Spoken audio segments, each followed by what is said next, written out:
The story you're about to hear was told to me in the strictest of confidence.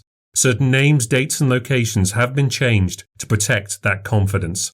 Events that feature in this story may be part of the public record. If you believe you recognise any of the people, places or events that appear in this story, I ask you not to reveal any information publicly, out of respect for the subject's right to remain anonymous.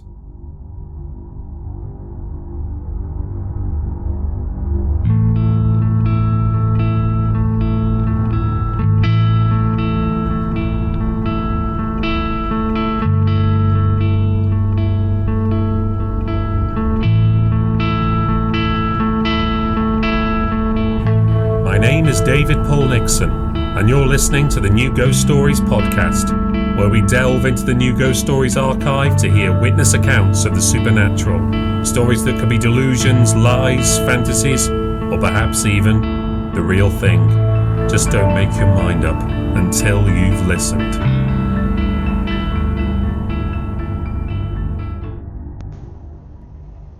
Hello and welcome back to the podcast.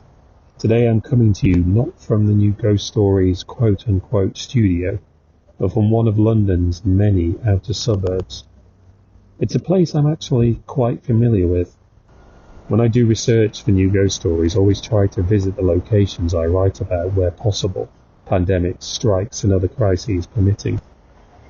It's always my goal to see if a subject's story makes sense when you actually take into account a place's geography, to see if they could really get from one place to another in the timescale they suggest, or if they can really see so far from one location to another, and so on.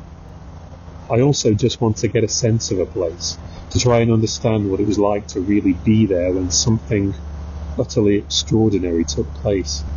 Of course, most places inevitably disappoint. Occasionally a subject's story will take place in a location which looks genuinely unsettling, or has an atmosphere that somehow feels uncanny. But the reality is that most hauntings take place in locations which are quite ordinary, places you and I walk past every day without paying them any attention. What's slightly different about the location where today's case took place, for me at least, is that it's somewhere that during the investigation I realised I knew quite well. I remember being quite shocked to find that it took place here, and it's not so far from where I live today. I still sometimes go past here. We've had public spaces on the podcast before, places that I know well. Liverpool Street Station jumps to mind, but it's different when it's somewhere quiet and innocuous, somewhere you expect to be safe. Even though I've been doing this for some years now, I haven't become so jaded that I don't still get freaked out every now and then. This isn't a very remarkable street really, although it is now in a part of London that's considered to be up and coming, a place where, at least for now, house prices are going up, and the kind of people who helped it to become up and coming are starting to find that they can't afford to live here anymore. The building I'm looking at was redeveloped some time ago, perhaps 30 or so years back, and turned into a block of flats. It's certainly not the same building that the subject visited years ago, judging by the old photographs that I've seen. I wonder how the people who live here now would feel if they were to know this story, and what happened to the people who came to live here before them. Perhaps it would make them feel uncomfortable. Perhaps it would explain some strange and unexplained things that they've experienced. But then, buildings built on top of bodies is nothing new. It's one of the classic cliches of horror stories, where the hauntings are caused because the house was built on an ancient burial ground, holding the bodies of the disrespected people who once lived there, as if every town and city isn't built upon generations of the dead. Even today, as they dig up London for new underground tunnels, they keep finding new plague pits, bodies buried on top of bodies, the unremembered population of the city, buried quickly, cheaply, and then forgotten. What these cliched stories are really about is injustice, stories where we acknowledge that the homes we have, the lives that have been built for us, have often come at the expense of others. One set of people comes in, exerts their power, emphasises their needs and forces another set out. Injustice is at the very heart of today's story. It takes place in a different time where the politics were different, but the issues are still very much present today. It's about people who live differently and want to change the system and what happens to them. You might see it as a metaphor for what happens when the system strikes back. These flats, the ones in front of me, they don't look in the best of shape. The architecture is dated, they look a little drab, and surely you could get a couple more floors on top. House prices in this area alone are up 6% on last year. I wonder how long it will be before the people who live here find themselves forced out, either by the cost of living in the area or because the group who own the building sees the potential for more homes, more floors, and more money. I wish them luck if they want to stay. History isn't kind to those who stand in the way of progress and profit. But for now, it's fairly quiet. People are just going on with their lives, happy with a roof over their head. Perhaps they aren't worrying too much about forces that may be gathering against them, and the bodies that already lie beneath them. Welcome to Season 3 of the New Ghost Stories podcast. This is case number 200. It's called Opening Doors, and you can hear it in full after these messages. Before we begin, I'd just like to ask a little favour. If you listen to the show on Apple Podcasts, I'd really appreciate it if you could take a moment to rate and review the show. It really helps people to find the podcast, and that in turn makes it easier to produce more episodes in the future. Thank you. And now, onto the story. I think we met in 78. Actually, it could have been 79. It was at some house party, probably at another squat. Not sure what Evie saw in me. I know what I saw in her. She had some real assets. Although I didn't look too bad those days myself. Bit less padding around the middle. She was an activist, a proper campaigner type. She was talking to me about this march for social workers. Winter of discontent stuff.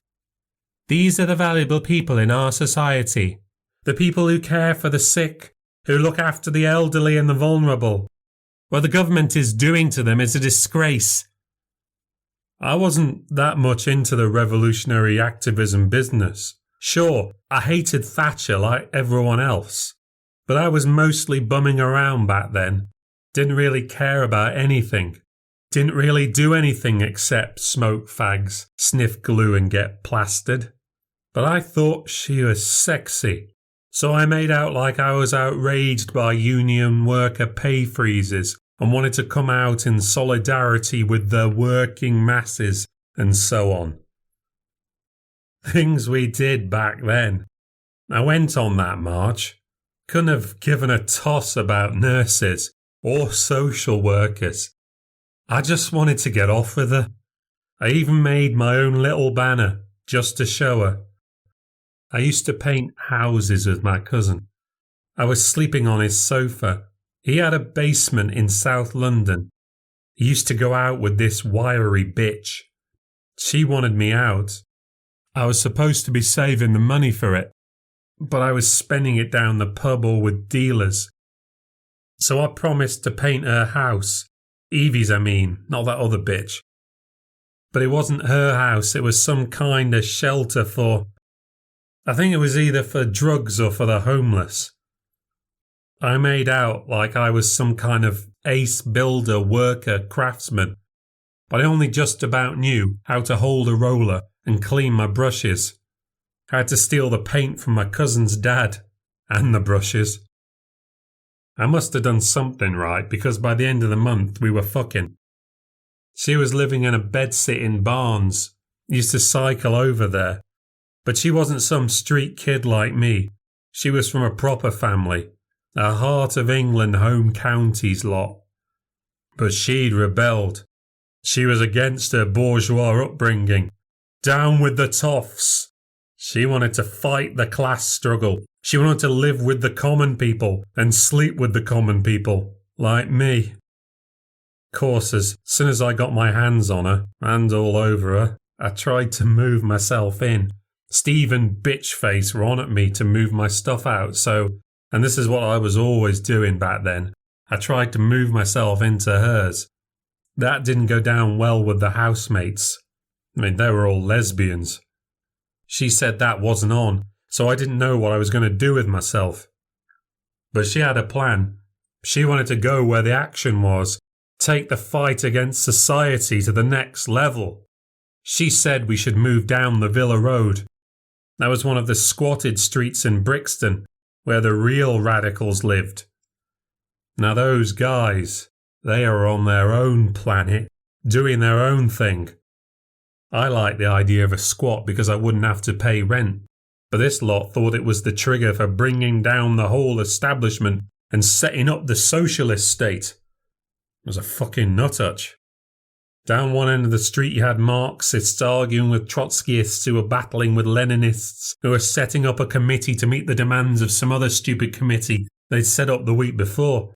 Then down the other end of the street you had the primal screamers, the birds who screamed at each other to unlock the hidden instincts of the mind and unlock their emotions and stuff.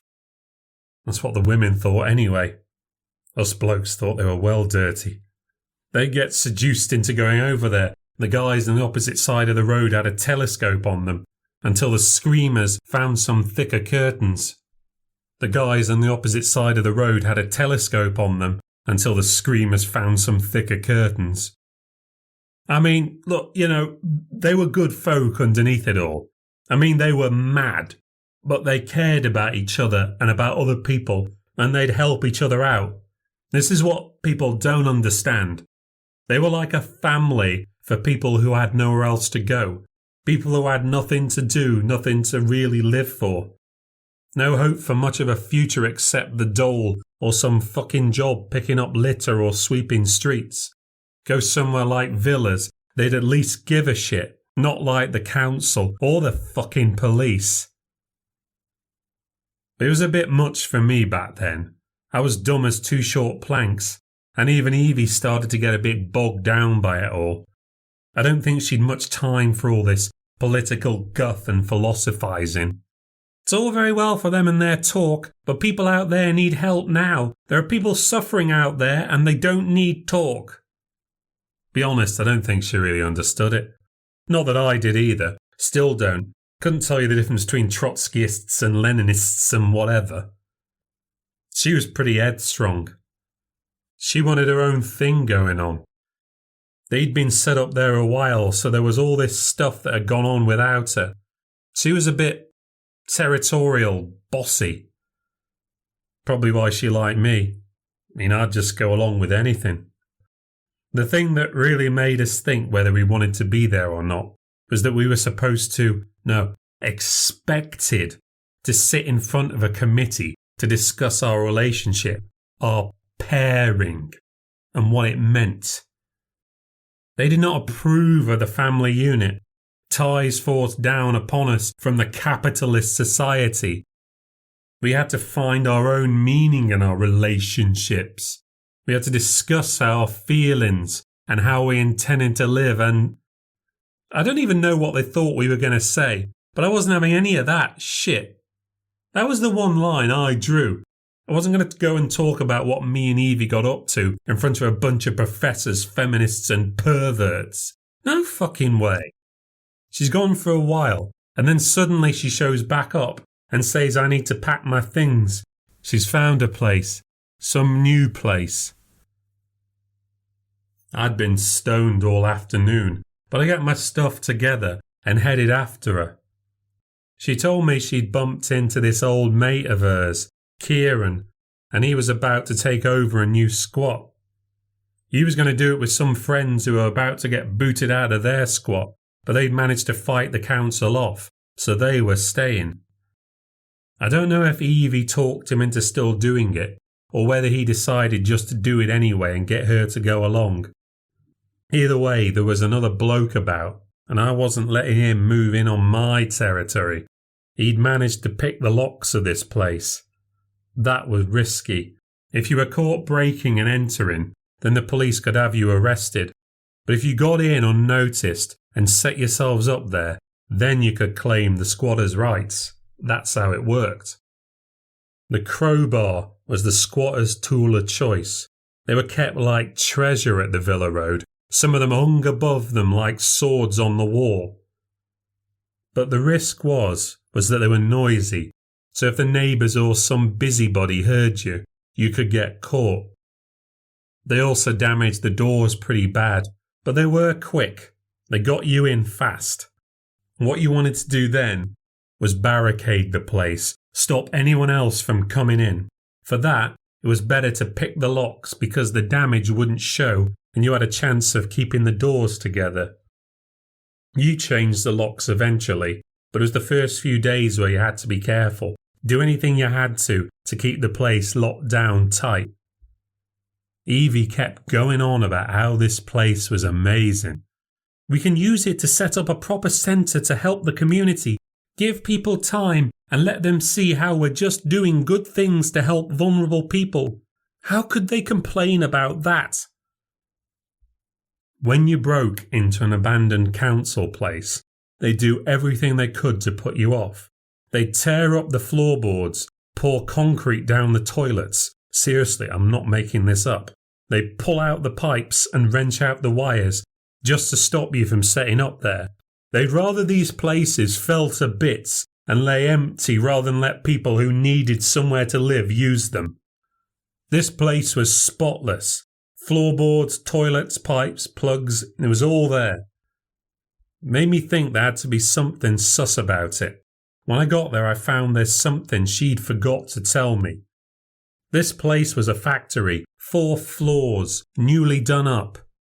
I thought, hang on a sec, girl. There's no way this is going to work. This place couldn't be abandoned. The plaster on the walls was new. It just needed decorating. Same with the floors. They just needed carpeting over. I said to her this was chancing it a bit, wasn't it? This wasn't a derelict. The owners would probably be around in the morning. That's when this Kieran shows up. He's short and really pleased with himself. He's a squatting pro. He knows his business. He's a bloody vegan. This place has been boarded up for over a year.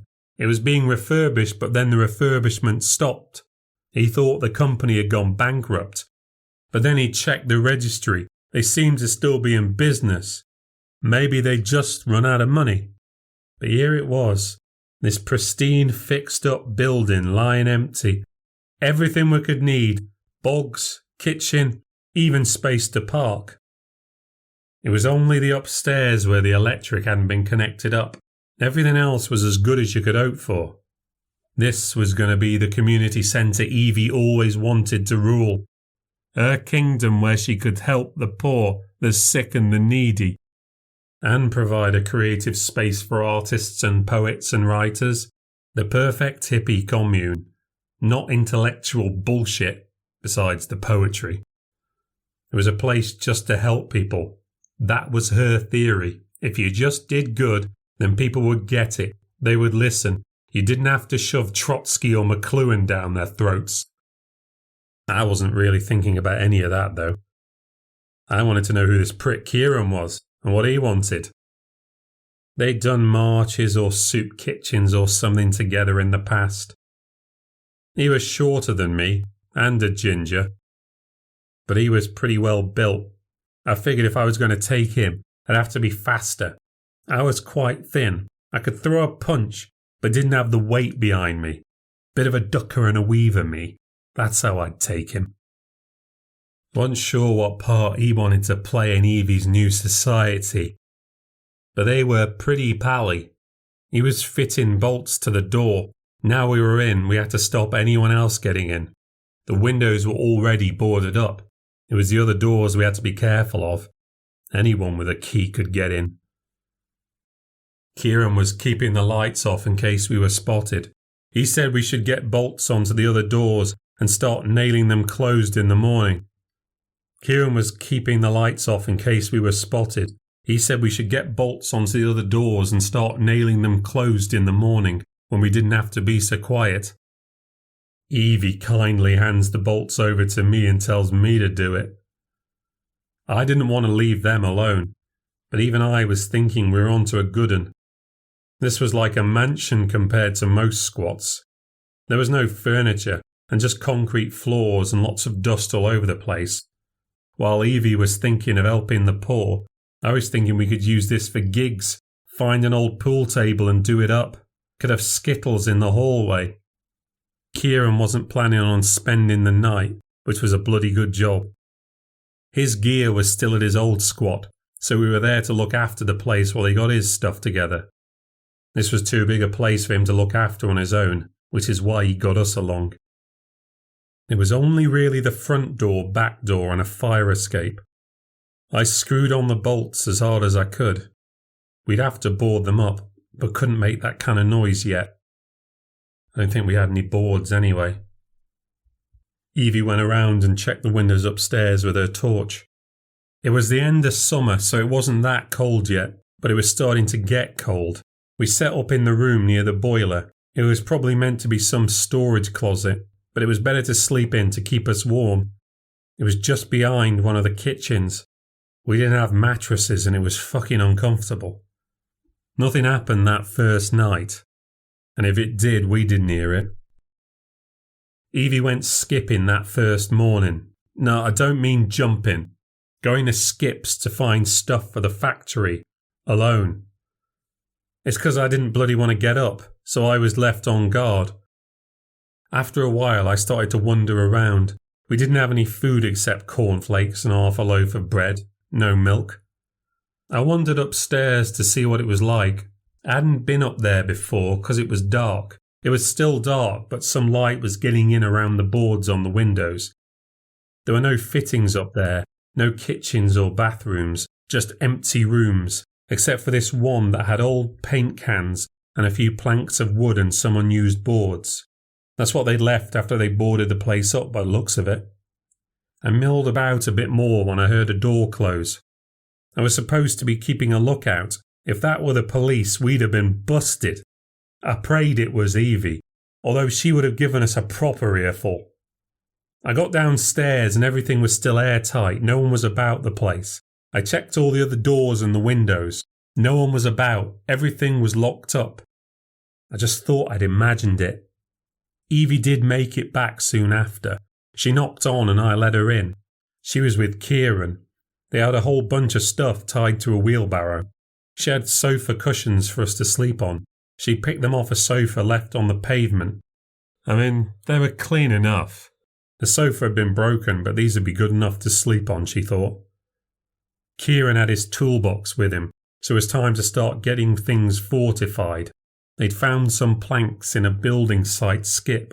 I said I'd seen some stuff in a room upstairs, and straight away, Evie starts having a go at me for not bringing them downstairs for the two of them to look at.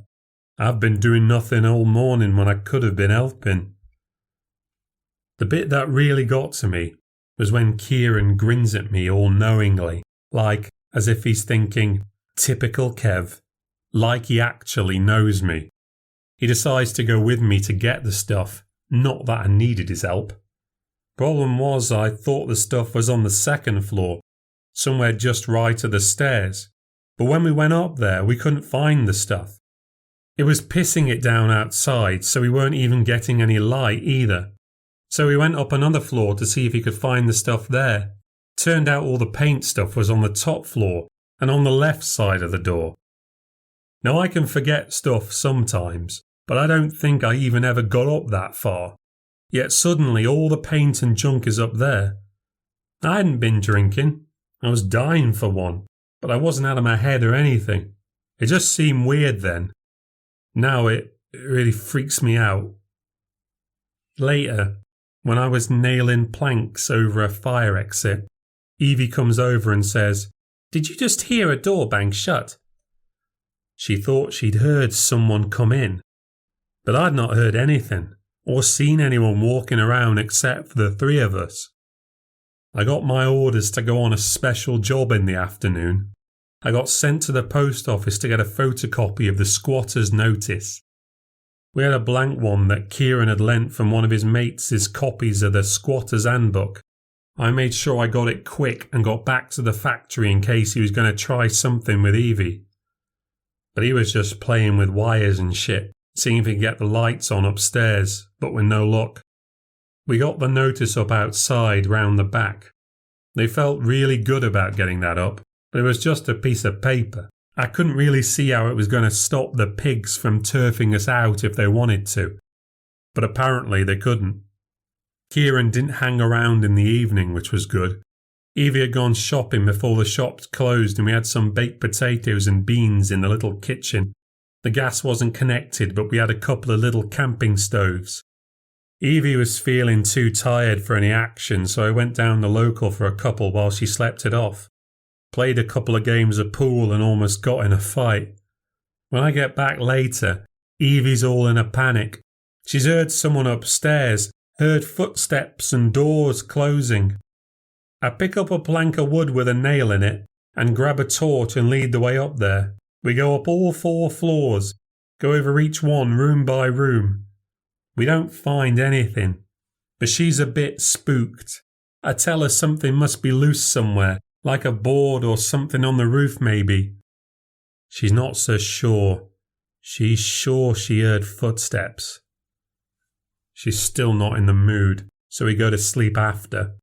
But during the night I think I hear something too. Evie stirs, but I don't wake her. I get up and walk quietly into the kitchen. I stand there and listen carefully for a few minutes, but I hear nothing. We had to go sign on the next day. Gave the new squatters our new address. That felt pretty good. I wasn't really spooked out by the noises at that point. But I had promised Evie I'd go round and check all the boards and all the windows and all the floors, make sure they were all tight and not loose. I hammered in a few nails, but everything was pretty secure. Kieran moved in his stuff that day, room next to ours. He was on my turf and he thought he was there to stay. He and Evie were going to go skipping that afternoon, but I stepped in and stopped that happening. I wasn't going to be wandering around in the dark while he and her went off together. She was annoyed about that, and that's when I knew there was something going on. She said I should be spending the time painting because that was my job, but I could have done that at any time. And anyway, it would have made more sense if me and him went out because we could carry more. Not that I wanted to go out with him, but it would have made more sense that way. She said she wanted to show him around some good sights she knew, but she also knew why I was getting all narky. She knew I knew she wanted to show off in front of him, so she stopped arguing rather than let me make a big show of it. She was grumpy all afternoon after that, kept snapping at me. I kept trying to dig at her about him.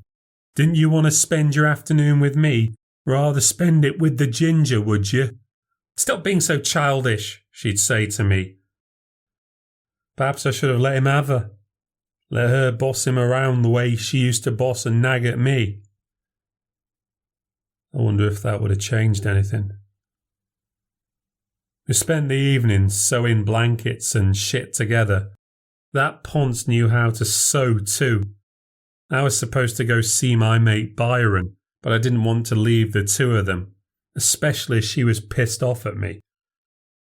We heard noises that night too. It sounded like doors closing.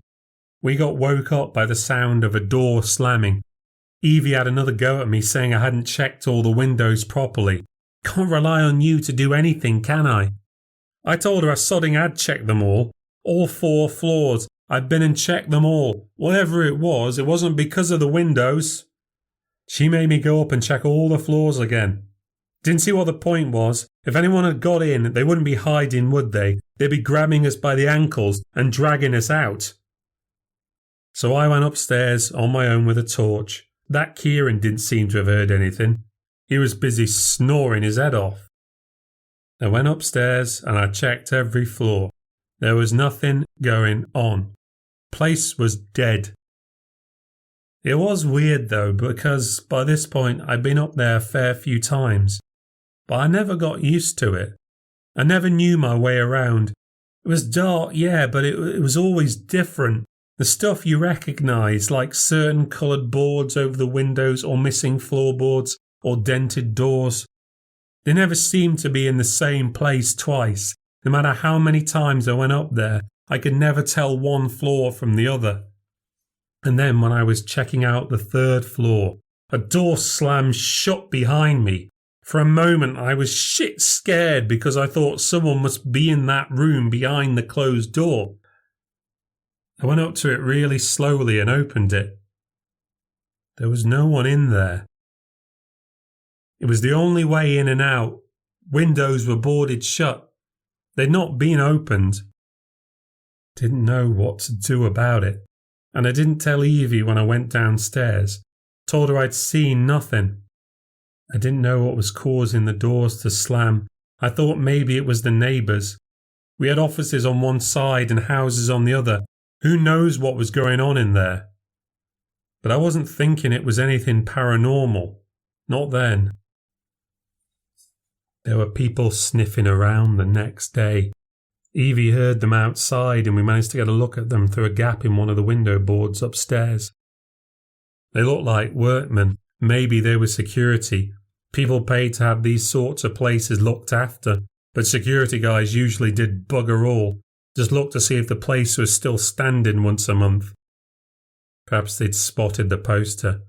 They didn't try any of the locks, so we didn't get worried much. By this point, me and Evie hadn't done it for over a week and I was getting pretty wound up. I didn't like this situation, her, me and him. He was changing her. He was a vegetarian, so we were always eating salads. He didn't drink, so suddenly she was cutting back on the red wine and lager. And we couldn't eat this thing because it was from South Africa, and we couldn't eat this because it was from Argentina, and not this because it had too many chemicals in it. As if I couldn't tell what was going on. He was the high prince of squatters and hippies and activists, and she was trying to kiss up to him. She was following him about and asking him how to do everything, even though she probably knew all the stuff anyway. I was just getting sick of it. We were painting all day, so she ought to have been asking me what I thought, not trying to get to know what he thought. I was the bloody painter. That day I really fancied a curry. I don't know why, but I always loved to have a curry, and Evie used to enjoy having them with us too. But when I brought it up, she was all, "No, me and Kieran are going to go around the supermarkets and take all the expired food out the bin. It's a scandal how much gets thrown away when it's perfectly edible." No, I don't mind living in a squat and lifting furniture from tips and even living in a house with beggars and drunks and sluts. But I draw the line at lifting food out of bins like a tramp. I mean, for fuck's sake, we weren't paying for rent. We had our dole money. We could afford a fucking curry. I just flipped out. Jesus, it was doing my head in now. Couldn't I just relax and have a curry without having to wonder whether it was made with South African nuts or chemical coconut milk from Rhodesia or whatever? I had to go out for a couple of pints and calm down and relax. That place was 4 floors big, but it was too big for the 3 of us. I knew what was going on. She found the perfect hippie partner and I was on the way out. I knew it. I could see it. I got back hammered at about 1 a.m, and Evie was still up. "Where have you been?" "I've been out drinking South African wine and eating Argentinian fascist junta steaks and wiping my arse on pages of Das Kapital." She didn't even roll her eyes. "I can hear noises upstairs again. There are footsteps. I definitely heard footsteps." I wasn't having any of that. Get your bloody ginger lover onto it. I'm going to bed. I just dropped straight into bed, but I didn't get 2 seconds of sleep when I heard her scream. I staggered out of bed and I go up there. She's upstairs and I can hear her running about. I meet her on the stairs running down. "The doors are slamming shut on their own." "What are you talking about?" "I went looking and suddenly the door slammed shut behind me. And then, when I went to look at it, another door slammed shut behind me. Someone's up there, someone's up there." "Where's Kieran?" I ask. "I don't know. I went to his room and he wasn't there." "Ugh, give me your torch." I went back downstairs, found myself a piece of wood to use as a bat, picked up a better torch, and went on up there. I kept Evie behind as I went searching again. I don't even know what I'm looking for. I was too busy getting annoyed about those two to think about the strange stuff upstairs. But I went about again. I searched each one of the floors, bit by bit, seeing if there was anything there. But there was nothing about, again, just as I told her there wouldn't be. Someone's hiding here, said Evie. But where are they going to hide? The place was empty. There's no stuff for them to hide around. I banged my stick on the walls and doors and shouted, "If there's anyone up here, you better get the fuck out now." But we didn't find anyone. The place was just as empty as when we moved on in. There had to be someone. Doors don't just slam on their own, she said. Could be the wind. Wind from where? I don't know. It happened to me the other day when I was up there. You never said. Why didn't you say something? It was just a door shutting. It's no big deal. There's something not right about this place, she says. Well, you chose it, I says, and I go off to bed. I sleep for a couple of hours, but she keeps waking me up. There it is again, she keeps saying. I tell her to give it a rest. It's just some noises, that's all. Doesn't mean anything. Next day, though, Kieran still isn't about. And Evie's worried because she doesn't reckon he'd just take off like that in the middle of the night without saying something. I could barely pretend to care. He's his own guy, he don't have to tell us what he's up to all day and night. I tried to tell this to Evie, but she just kept having a go, so I kept my mouth shut after a while. She's got it into her head that his disappearance has something to do with all the strange shit that's going on in this place. That someone has come in and got to Kieran. Well, that makes no sense, and I tell her so. No one has been in and out of this building except us. All the doors and windows are banged up tight. No one has come in and kidnapped Kieran. Makes no sense. Later, she has to go to the phone box and call up some of his other friends and old housemates. She's really worried. I try to be nice and say he'll turn up and that he's a grown man and he can look after himself. She takes it bad and says I just don't give a shit. It's all dead tense after that. We're trying to change the last of the locks, which Kieran was supposed to do, but neither of us is very good at it, and we're getting on each other's nerves. And the banging upstairs keeps happening randomly. Neither of us knows what to make of it or what to do about it. We both think there's got to be some proper reason for it, but neither of us can think of it. It's just there getting on our nerves and winding us up and making us scared. She catches me knocking back a beer later on and suddenly she flips out at me. How can you get drunk with everything that's going on? Christ, is that all you know how to do, get drunk? What do you want me to do? I can't find your fancy friend. I can't stop the noises. You wanted to move into this place. It was your amazing idea, not mine. She picks up a tin can of nails and throws it at me.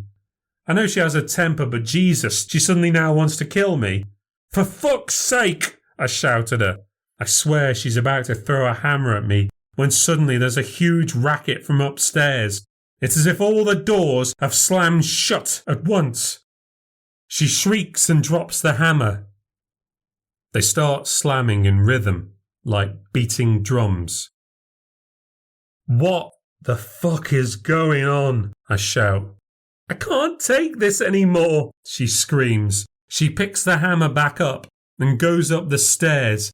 I run after her. This is getting really weird now. This is no random thing. Someone's got to be doing it. It's like tribal. It's really loud. It's really frightening.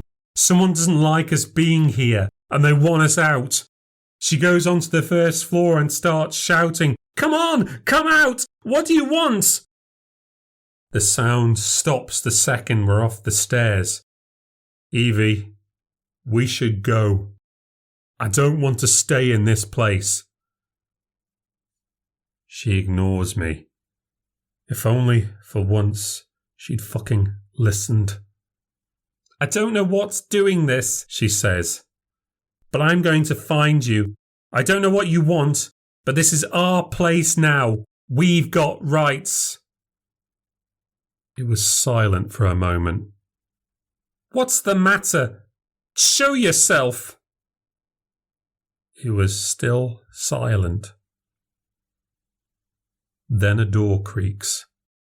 It was just down the hall, on the left. The door just opened up a little. Evie thunders over there. She kicks the door open and goes inside. I go after her. I look in, and she's there spinning around with the hammer raised, ready to knock someone's head in. But she can't find anyone. The room's empty. There's not a thing in there. There's just her. Evie, I said, there's no one here. She stopped spinning. She stared at me, angry, breathing heavily. Her mouth dropped open. She was about to say something to me. Then the door slammed shut. I shouted her. I tried to push it open. I wrenched the door handle. It was jammed. It was stuck. I couldn't get it open. I banged on the door. I punched the door. It wouldn't open.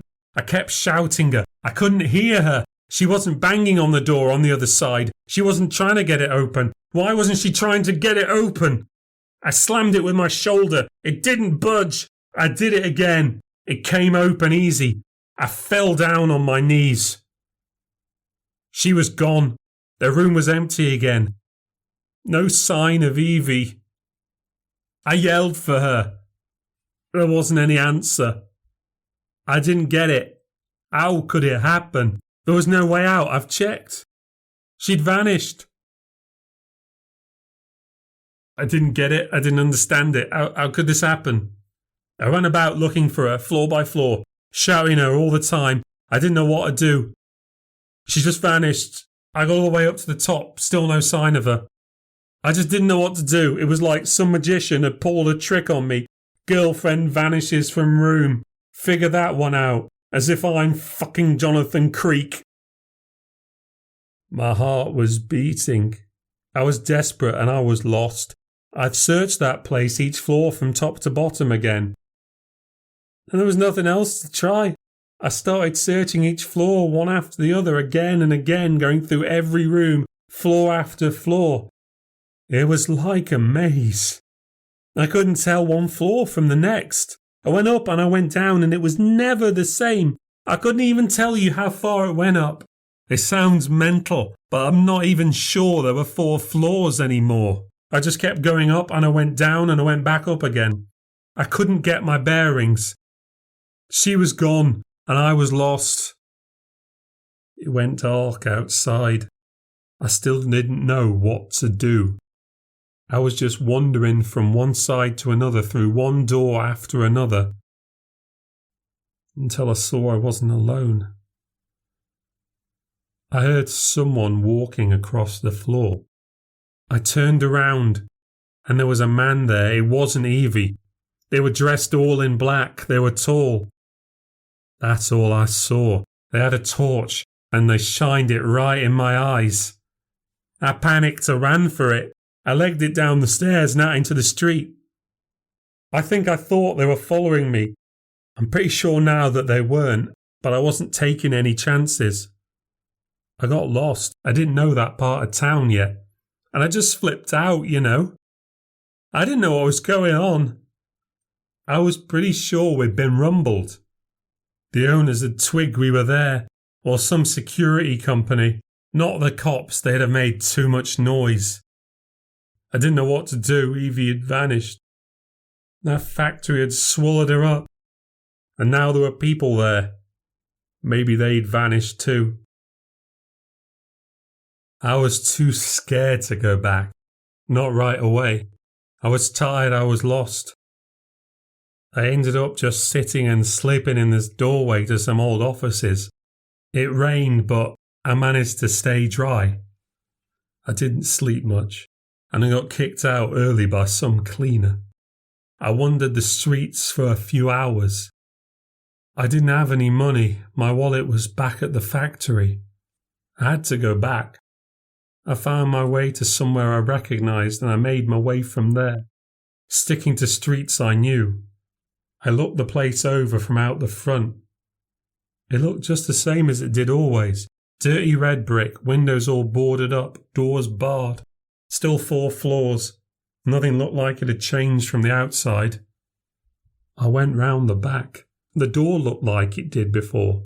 It opened like it did before. Whoever had found us there hadn't sealed the place back up yet. Squatter's notice was gone, but that could have just been the rain washing it away. I went inside. It was quiet. I searched through the place. I checked our room. Evie wasn't there. I checked Kieran's place. He still wasn't there. It's just like it was before. Nothing's been moved or kicked about. No one's touched anything. So the only place to go is back up. I was so scared. I could feel my heart thumping against my chest. And the second I put my foot on that first stair, the noise starts. Doors slamming shut, opening and closing upstairs now like ticking clocks. I almost turn back. I almost can't hack it. But then I think of Evie and I've got to go on in case I can find her. I shout her name. There's no answer. The noise, it just continues. So I go back up to the first floor and the search goes on like it did before. Room by room. Nothing. Nothing over and over and over again. There are no doors banging there. It sounds like it's the floor above, so I grit my teeth and I go up to the second floor. No doors banging there either. It's coming from the floor above. I look and I find nothing. I go to the third floor. The doors are all quiet there. It's coming from the fourth floor. That's why it must sound louder, because I'm getting closer. I go the rounds again, still no Evie. Then I go to the fourth floor, and now everything's quiet. There's no noise. There's no sound. There are more doors on the fourth floor. At least there was that time. It leads you into a long corridor of them. I walk down that corridor. All the doors are open. I can see into the rooms and they're all empty. I start crying and I say, Evie, where are you? All the doors slam shut at once. I jump off my feet, practically shit myself. I run for the stairs. I pelt it down, but then some way down I slip and roll down most of a flight and land on my back on a landing. I'm hurting. It's all quiet again. And there's no noise and I'm just lying there on my back, all banged up. My heart's beating and I'm out of breath and I'm in pain. And I'm scared. But nothing was happening, so I just lay there. I didn't know what to do. And my chest hurt. And my back hurt. As I lay there, I find myself staring at this beam of light. It's coming in from a crack between the boards over one of the windows. Just a slim ray of light, but just enough for me to see, floating in the air, these little specks. I'm lying on my back, and I follow the dust with my eyes. They're little flecks of paint.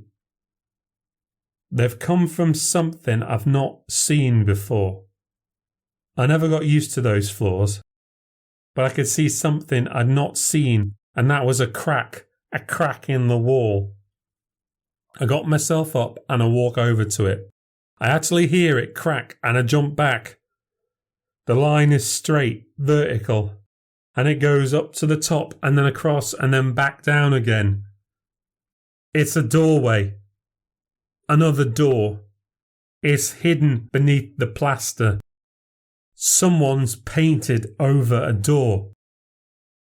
I pick at the plaster with my fingers, but that's too slow and I cut myself. Instead, I made a little hole and went downstairs to one of the crowbars. I rammed it in the hole and worked the panel loose.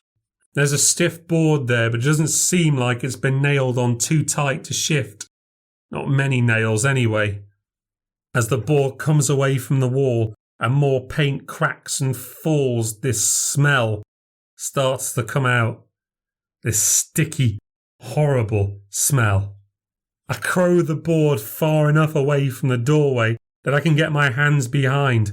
I pull and get loads of splinters and dry paint in my face. I give it another go and I feel it give. I pull it down and let it fall. As it goes down, arms fall around my neck. It's Evie. She lands right in my arms and pushes me to the floor. She's naked. She's been beaten black and blue. She's covered in bruises. Her face is swollen out of shape. Her eyes are open. She's cold. She's dead. I shake her. I try to wake her up, but she's gone. I know she's gone. There's no life in her, no breathing, no moving. Then I feel that smell all over me. I look up. I look into that room. It's full of bodies. Dead people. Propped up, lined up against the walls. At least a dozen of them there. Dead. Decaying, that smell. That fucking horrible smell. I just ran again.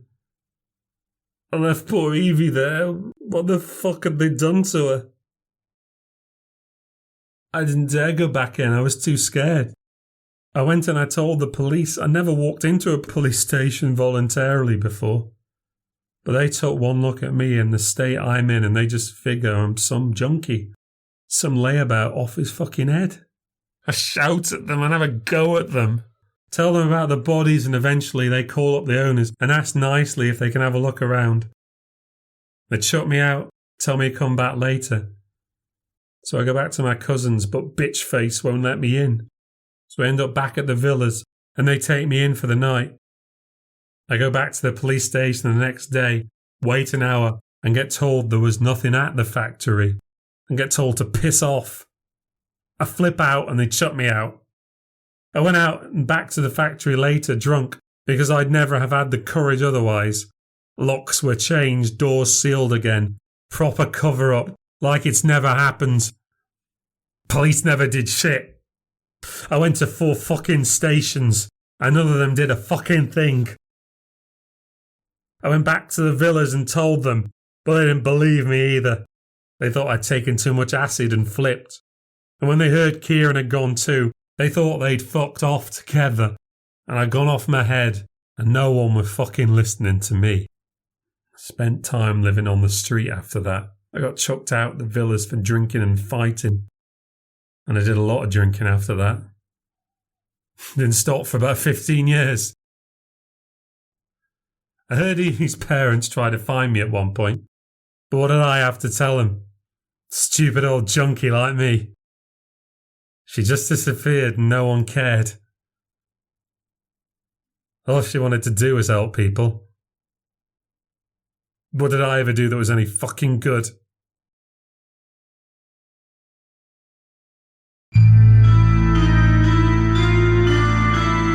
Thank you for listening to the New Ghost Stories podcast. If you've enjoyed the podcast and would like to support what I do, please consider leaving a review on any platform and subscribing to hear future releases. You can also become a patron and enjoy some bonus content by signing up at patreon.com/New Ghost Stories. Today's story features in the book New Ghost Stories Volume 3, which is available from Amazon, Apple Books and other book retailers.